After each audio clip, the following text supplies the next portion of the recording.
has to be in this range. And please, if somebody asks you what is the normal temperature, don't say 37. I always hear this answer because it shows that you are not aware that in health systems, there is nothing like, a knife cut. Everything has a range. So we keep on keeping it between 36.8 and 37.4. And this range is determined by a thermostat, which is present in my brain and the hypothalamus. We call that the thermoregulatory center. So my thermoregulatory center is in the brain in my hypothalamus. And this is why any human being who had an accident which spared the hypothalamus, I mean, the hypothalamus is normal, he has a very good chance of survival. While another victim of a road traffic accident whose hypothalamus has been destroyed has a very low chance of survival. So I have inside my body a thermostat, just like the air conditioner. I have placed the air conditioner in this room today at 25 degrees Celsius. So if the temperatures goes below, the AC will go off and the room will get warmer and warmer back to 25. If the temperature is above 25, the AC will start and then the temperature will go and back. So it's back and forth, but it's keeping within a narrow range. And this is what my body does. So the external environment, as we said, we have no control over it. Temperature can be anything. It reaches minus 40 degrees C in Chicago. And it can be hot like 58 degrees C. We have seen last year, I think, in the summer, we had very high temperature, or in Kuwait, close to 60 degrees Celsius. So we have no control on the external environment, but even if we are in that extreme condition, my internal environment has to be between 36.8 and 37.4. Have you heard of a normal person who goes out and he gets high body temperature just because it is summer? No. Our body maintains a normal body temperature unless we have disease condition. So what happens? How do we maintain that body temperature? Yes, please. Yes. By sweat, I think, right? What do you mean? By sweating, yes. So yeah. One of the most important mechanisms for heat dissipation when there's increase in body temperature is sweating. Can you tell me the second one? Vasodilation. Exactly. So the two most important heat dissipating mechanisms when the body temperature rises above 37.4 are sweating and vasodilation. Now, so let me see if I have that last slide. Okay, so there is a receptor in the thermometer that, this is talking about the AC. Let me go to the body. I was talking about the AC and I told you that there is a thermometer or a thermostat, which is that piece you have in the wall. And this thermostat, I'm setting it, for example, at 20 or 25 here, or 22 actually. And then whenever the temperature goes above, then there will be, the AC will work. Whenever the temperature goes below, the AC will be off and so on. So there is always fluctuation and I'm trying to maintain the temperature between this narrow range because I want to be comfortable. I don't want to go from heat to cold in one day. So in the body, how does this reflect? There is a temperature sensor in my skin and there is temperature receptors also in my hypothalamus. They sense the body temperature. And I told you that here it says 36.7 to 37.2, but most references will give you 36.8 to 37.4. It doesn't matter. I have to keep my body temperature or my internal environment within this very close range. So how do I do that? If there is a change in the body temperature from this range, this is sensed by these receptors. It sends impulses to my hypothalamus, the thermoregulatory center, and an action is taken. Now the action depends if I have a rise in temperature, as you said very rightly, there is sweating and there is blood dilation. Why would the blood dilate? Why would the blood vessels dilate? I mean, why would it help in reducing temperature?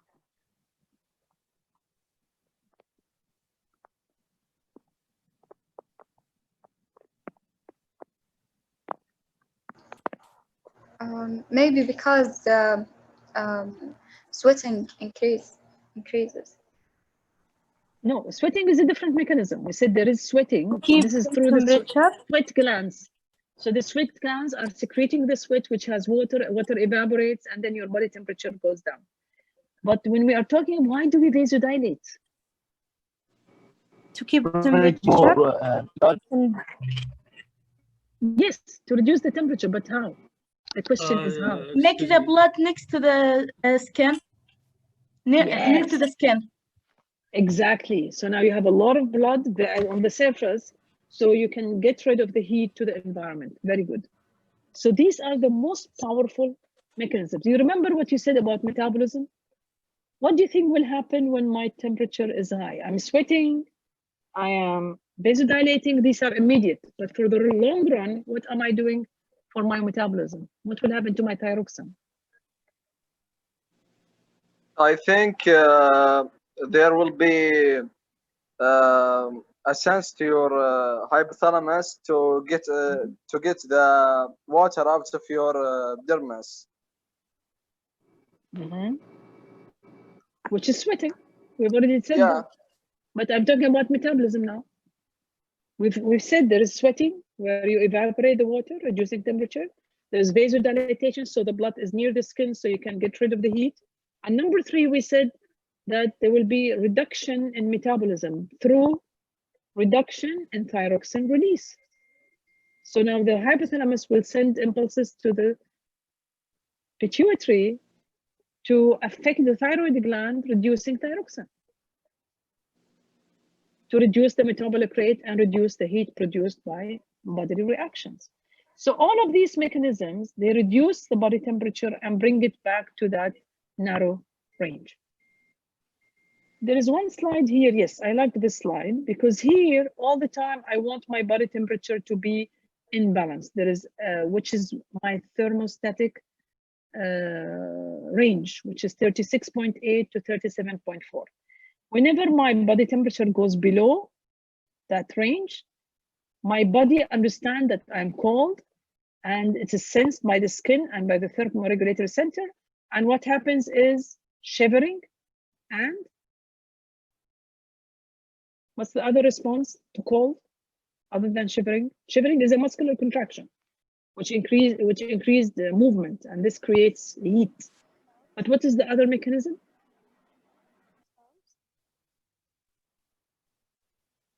Opposite to vasodilation? Vasoconstriction. Yes, vasoconstriction. So I'm taking the blood away from the surface, keeping it inside, and by this I can build more heat. So I'm bringing this seesaw thing back to normal. If the opposite happens, if my body temperature is actually above the set point, then my body will sense that by the same receptors, tell my brain or my hypothalamus, oh, there is heat, do something. So what will you do? You will do behavior, as you said. So you drink something cold, you take off your clothes. But the two most important effectors are the sweat glands and the blood vessels. So I'm sweating, and this water is evaporating, taking away with it the heat. There is vasodilatation, it's close to the skin, and you get rid of the heat. Now my question, which vessels are we talking about?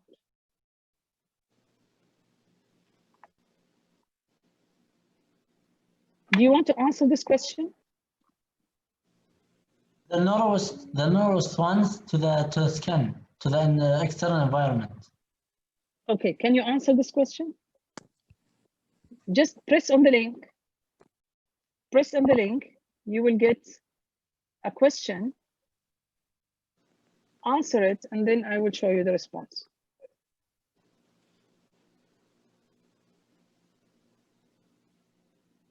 Are you able to do that?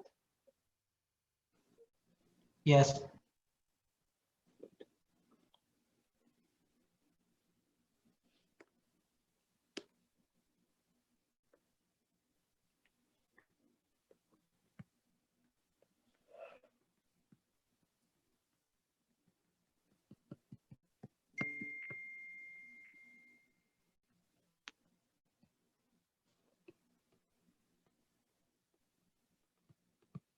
Can you see the responses?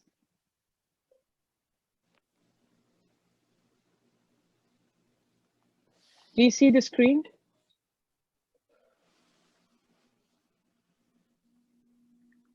Yes, we can.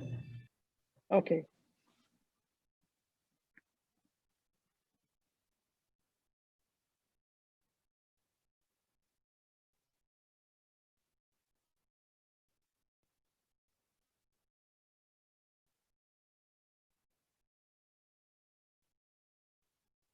Some people are changing their answers.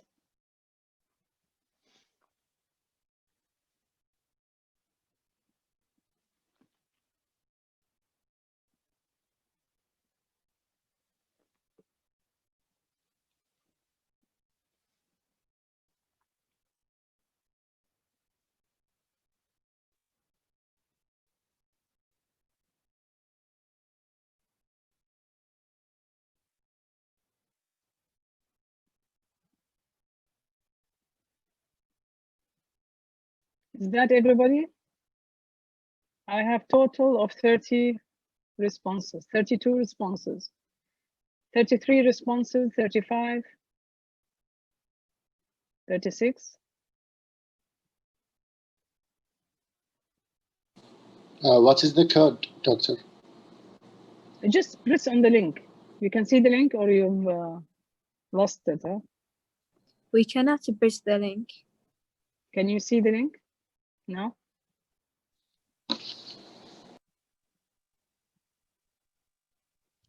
Download the slides and you can see the link. Okay, I already got 41 responses.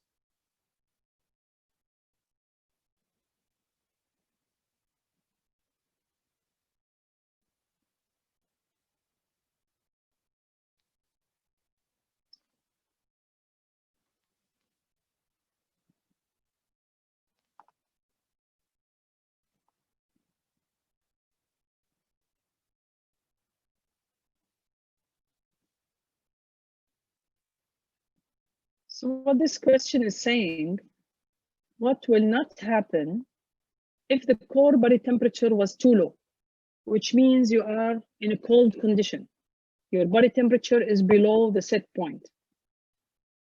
What will happen? Will there be shivering? Yes, there will be. Will there be hair erector muscles, erector pili, or goosebumps? Yes, there will be. Will there be a reduced blood flow through the skin capillaries or vasoconstriction? Yes, there will be. Would there be sweating?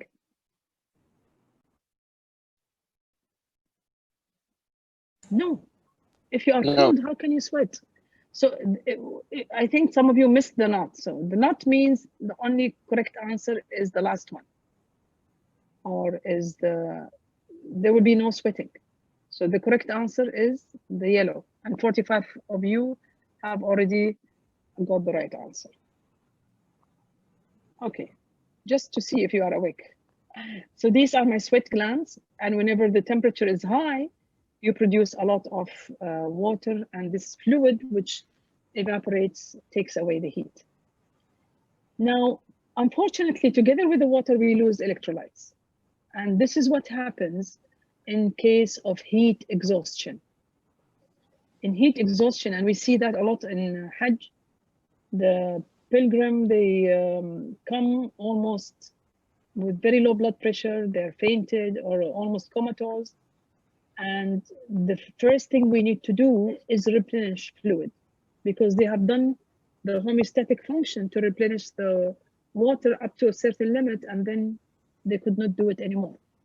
And now they have loss of fluid, they have low volume of blood and extracellular fluid, and they have high concentration or high osmolarity.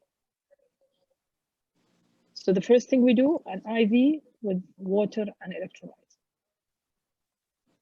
I want to ask you a question. Which one is a more powerful stimulus? A reduction in water volume, or an increase in water osmolarity or fluid osmolarity? Have you heard osmolarity before?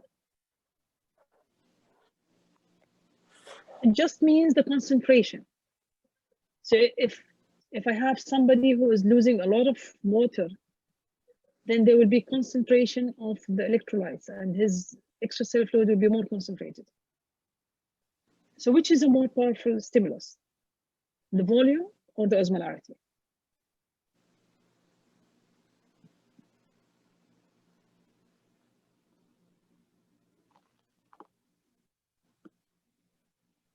Anybody?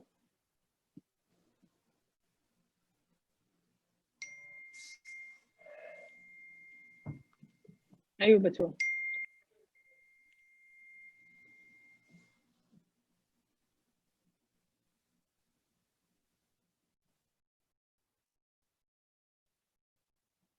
Anybody wants to answer?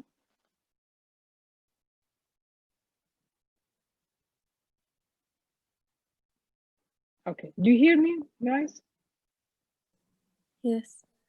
Yes, Okay. Dr. Good. Loud So and clear.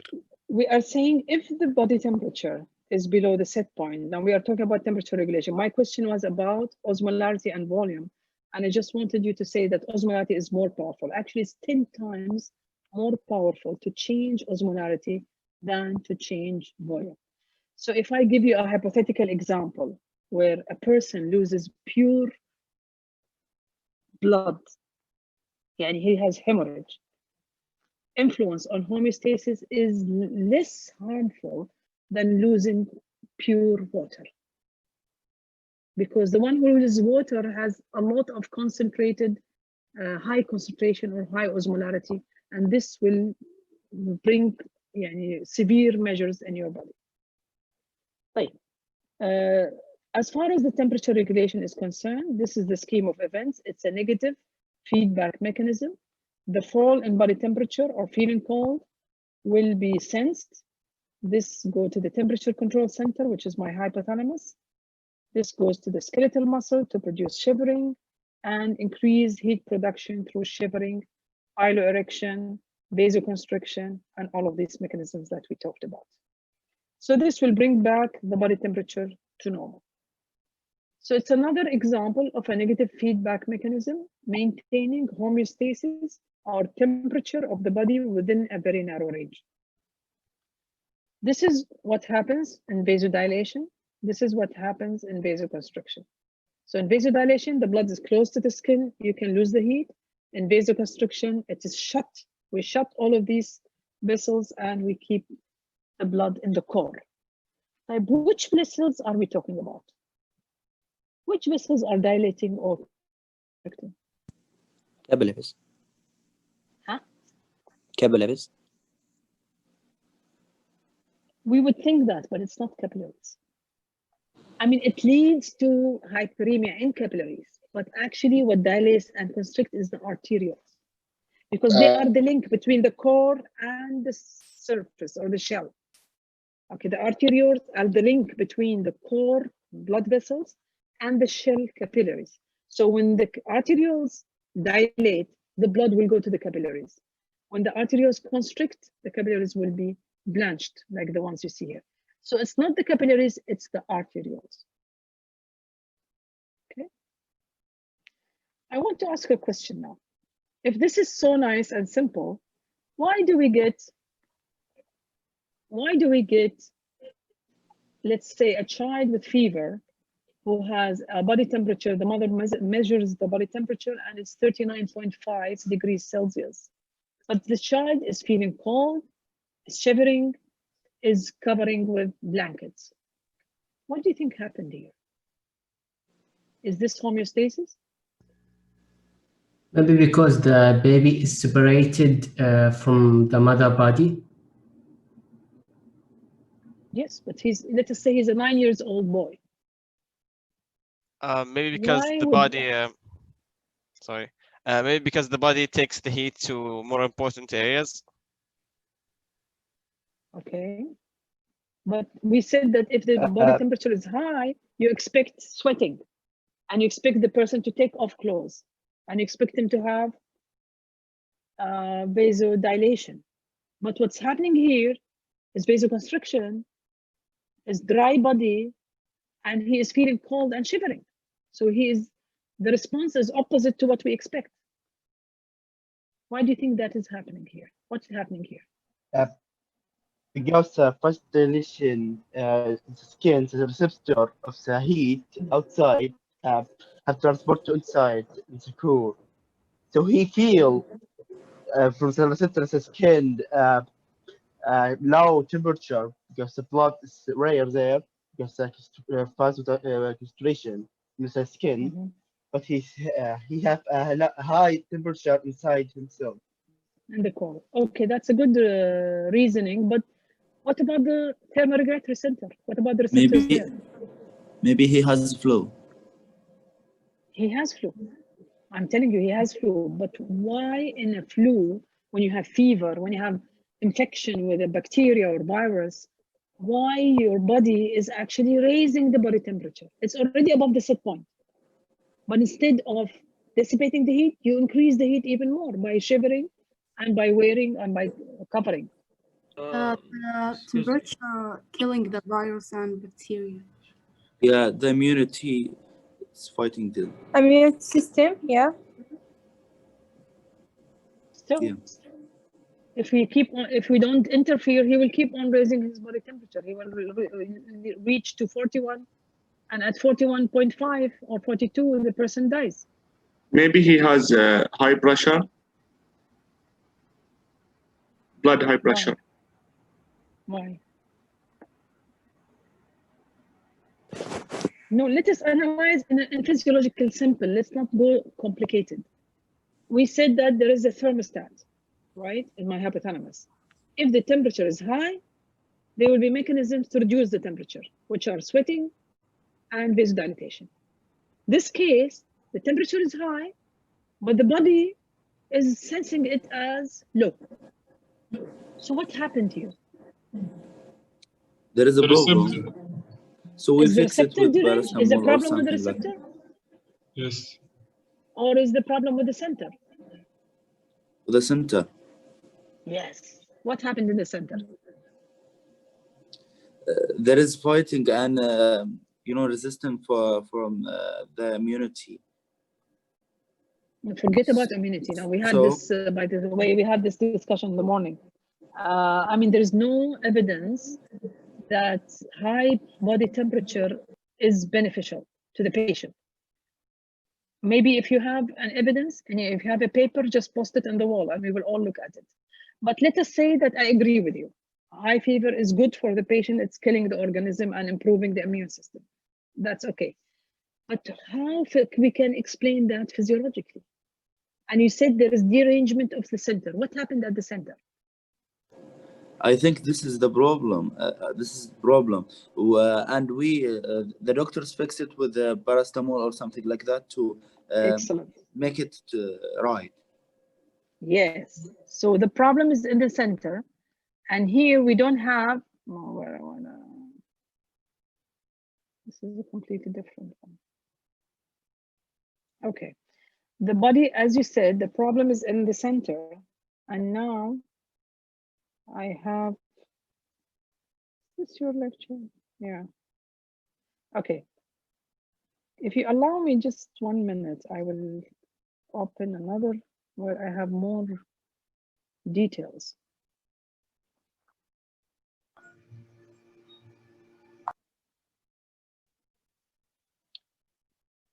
So we talked about glucose, we talked about temperature, and we said that usually there are reactions to, okay, never mind. Can you see the slides now? Yeah, we can. Yeah, sure. Okay, so it's the same slide I've been talking about. It is the set point. Somebody said very rightly that the problem is in the center. Now the set point of the center has changed. As if I've changed the thermostat of my AC. Instead of I put it on 25, I'll put it at 30. So when the temperature reaches 27, I'm feeling hot. But the thermostat says no, it's below my set point. So this organism or this infection, whether it is due to the virus, the bacteria, and the toxin, all the pyrogens from my white blood cells They changed the thermostat. Instead of being regulating the body temperature between 36.8 and 37.4, now it's regulating the body temperature at 40.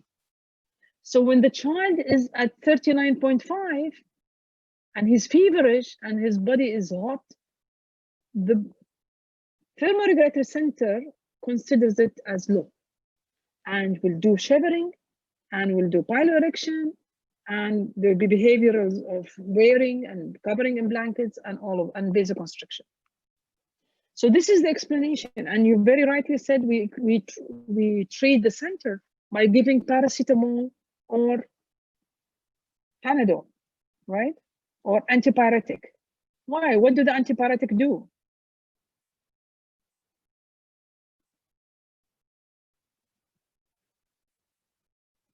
What does aspirin do? Reduce the temperature. Yes, how? What's the Return direct the effect? normal center. What's the direct effect of what's the chemical effect of aspirin? So neutrophils, they have pyrogens, and the pyrogens will will release prostaglandins. This is the word I wanted you to say, because aspirin is well known as an anti-prostaglandin. Prevent the release of the synthesis of prostaglandin. And prostaglandins are involved in the change of the set point of the hypothalamus. So if I give aspirin, it will prevent the formation of prostaglandin, so the set point will go back to normal. And this child, after feeling cold, he feels hot, and he takes off blankets and the clothes, and now he stopped shivering, and he is actually sweating. So after you take the Panadol, you feel you are sweating, right? Because now your set point is normal, and it senses that your body temperature is at 39.5. So all the mechanisms to reduce body heat are in action. Is it clear?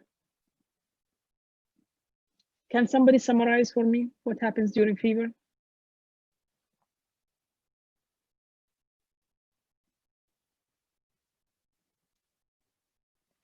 So normally this is what happens. But in fever, you're having high body temperature of 39.5 or 40, and you have vasoconstriction, shivering, piloerection, and all of these, as if the body recognizes it as cold. And the reason is that your set point has changed.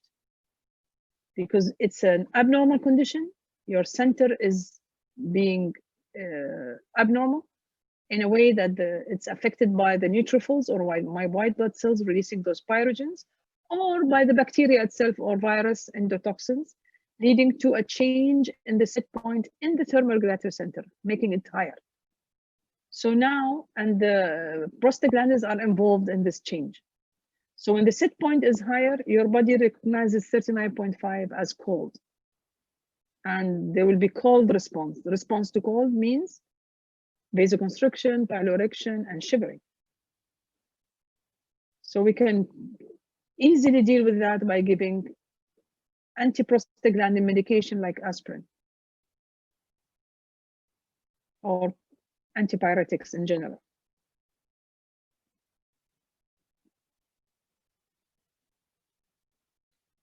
Is it clear?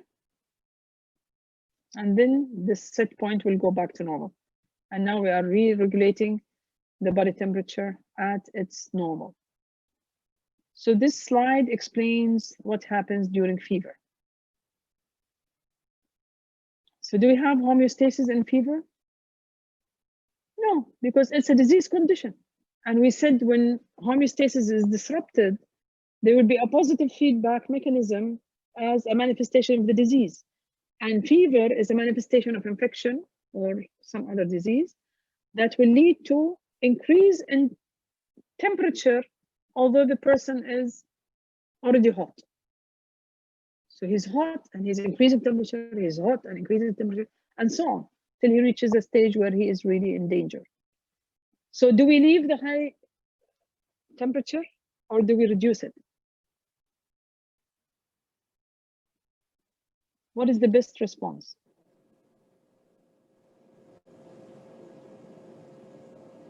Reduce. Yes, we reduce. So I actually, I mean, this, you all said the same thing, by the way. Even the morning students, they said that fever is good. It will improve my immunity, and it will help me attack or make the environment unfavorable for the pathogen. That could be true to some extent, but is there a true evidence? And if you have that evidence, not the PowerPoint slide, I mean, evidence means some research showing that, please post it on the Padlet wall. Because as far as, maybe it's a new kind of study, as far as we know, high blood temperature is bad for your patient, and you should do everything you can to reduce it. So what do they do now? You can give antibiotics, sometimes it will not respond. So what do we do? What is the best way in a child to reduce body temperature?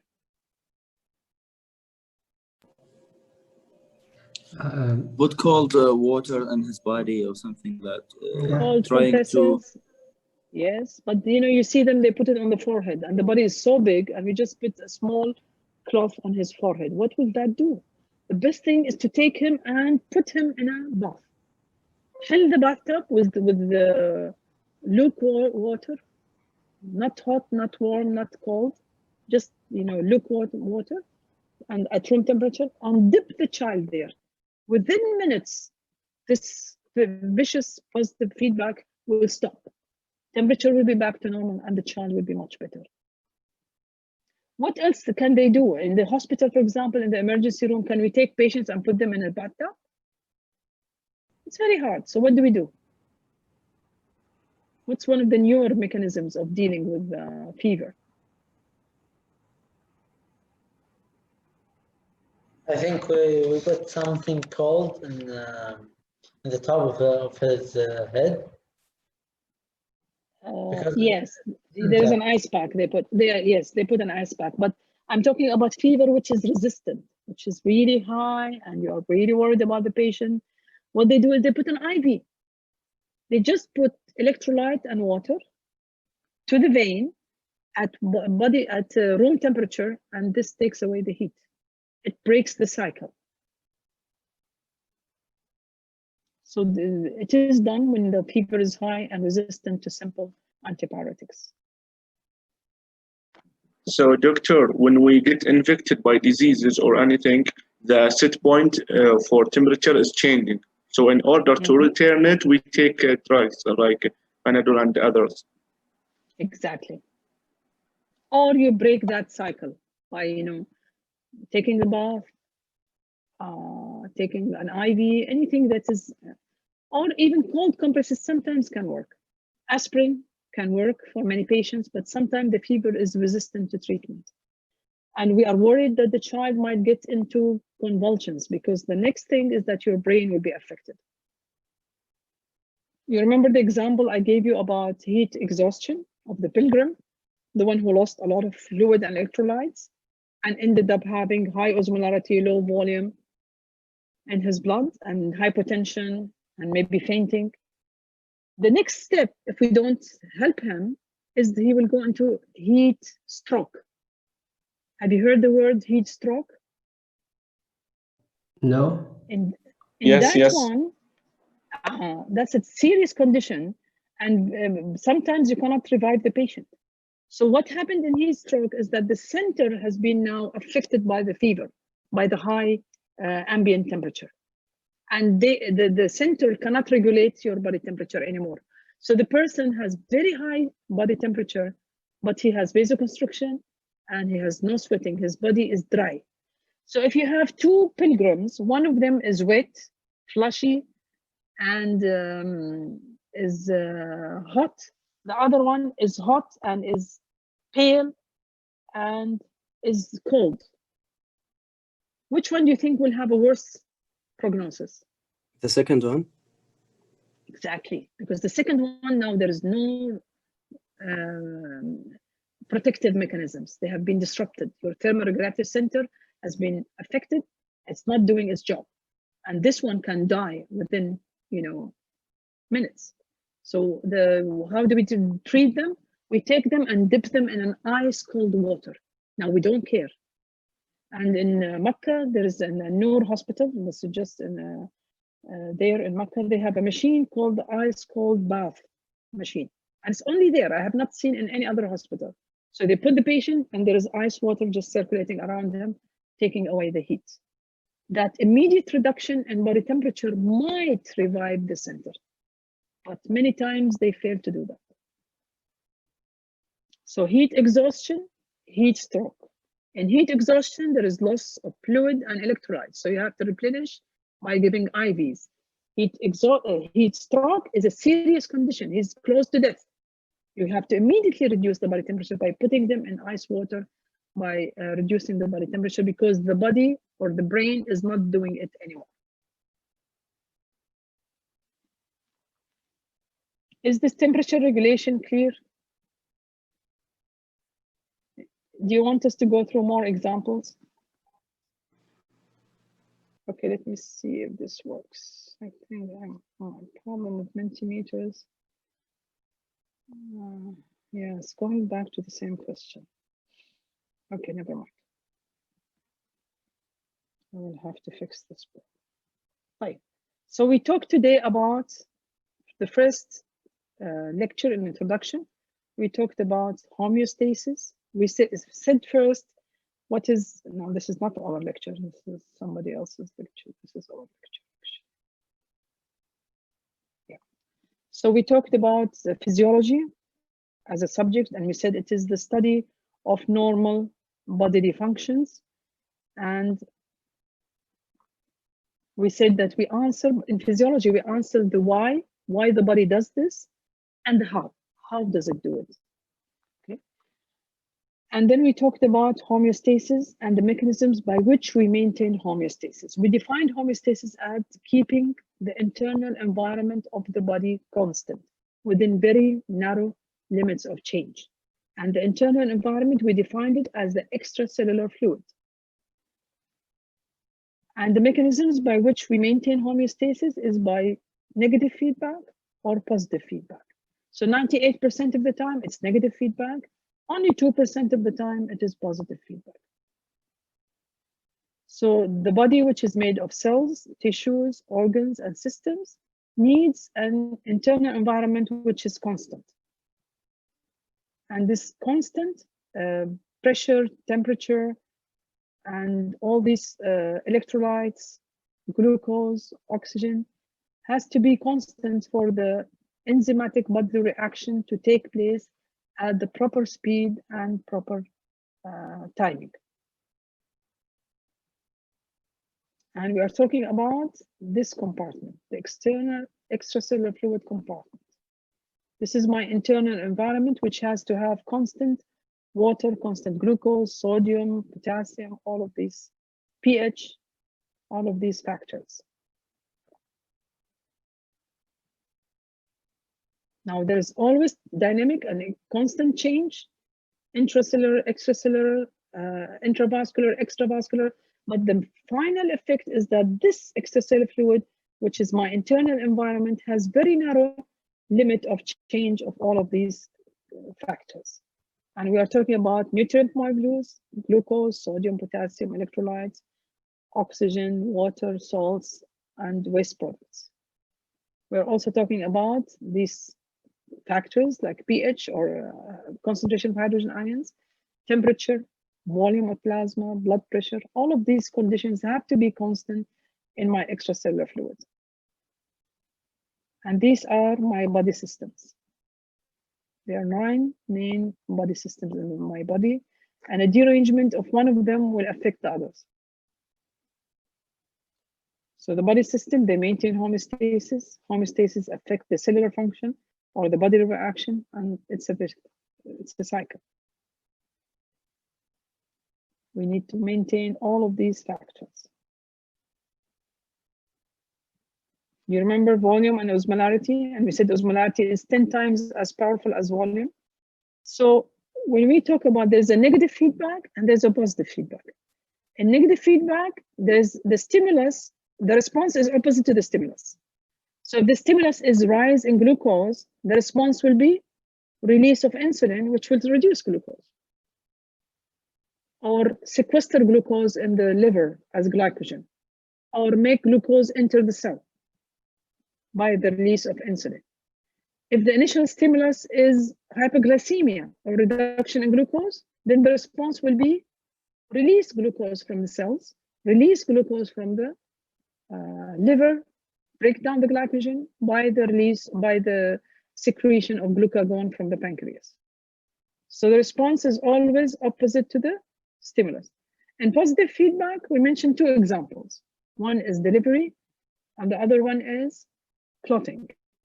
We said that the initial stimulus is contraction of the uterus by effect of oxytocin, and the response will be pressure on the cervix and release of more oxytocin. So the stimulus is same as the response. Okay, so this goes on and on and on till the baby is out. The same thing when the blood vessel is injured, there will be clotting cascade, and this clotting cascade will accumulate on the inside wall of the vessel and will lead to more clotting. So this goes on and on till that blood vessel is completely bridged and there is no cut. Very few examples of positive feedback, like delivery, like clotting, but most of homeostasis is due to negative feedback. We're always trying to keep the body within narrow ranges. Can we take the example of estrogen? We talked about water. Oh, there was an example of estrogen. What happens to estrogen? How can we maintain a level of estrogen within normal range?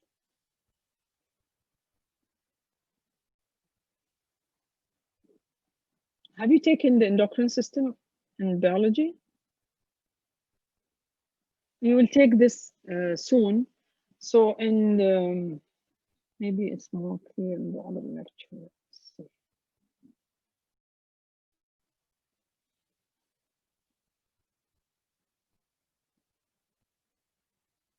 Okay, this is the example of glucose. There was an example of estrogen. Okay, I don't see that slide. Okay, never mind. The hormones regulating the estrogen level are follicular stimulating hormone and FSH, LH, which are under the influence of the hypothalamus, okay, the luteinizing hormone. So when the ovary, which releases estrogen, does not give enough level of estrogen in the blood, this is sensed by the hypothalamus. It will drive the pituitary to produce more FSH and LH to increase the level of estrogen by the ovary. So there is always a close regulation of the level of estrogen. If we don't have enough estrogen in the blood, there will be no follicle, there will be no pregnancy, and there will be no maintenance of the pregnancy. Okay, so there'll be no ovulation, no fertilization, and no pregnancy. So the person will be, or the lady will be infertile. So if you look at any kind of factor in your body, you see that it is closely maintained within very narrow limits. And this is the hallmark of homeostasis. I think that covers almost everything I want to say. If you have any questions or any condition that you want to ask about, please go ahead. This is again the temperature control, showing you that it's neurologic. So I have sympathetics and behavioral, where you take off your clothes or put more clothes, and motor, where we have the shivering and piloerection. Okay, so we are working at different channels, all of them leading to a response which is opposite to the stimulus, because it's a negative feedback mechanism. And always I want you to understand the core temperature and the shell temperature concept. That my body has a core temperature, which is the center of my body, and a shell, which is in my skin. In between the two, there are arterioles. So when I open the arterioles or vasodilate, then my blood will go to the surface and I can dissipate the heat and lose my body temperature and reduce my body temperature.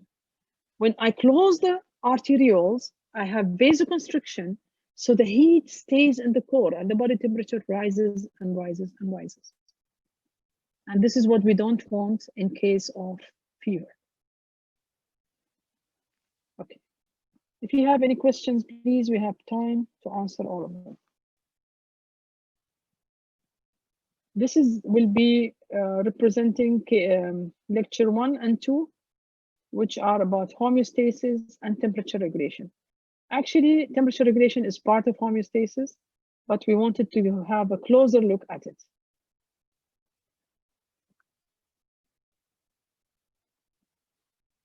Do you have any questions?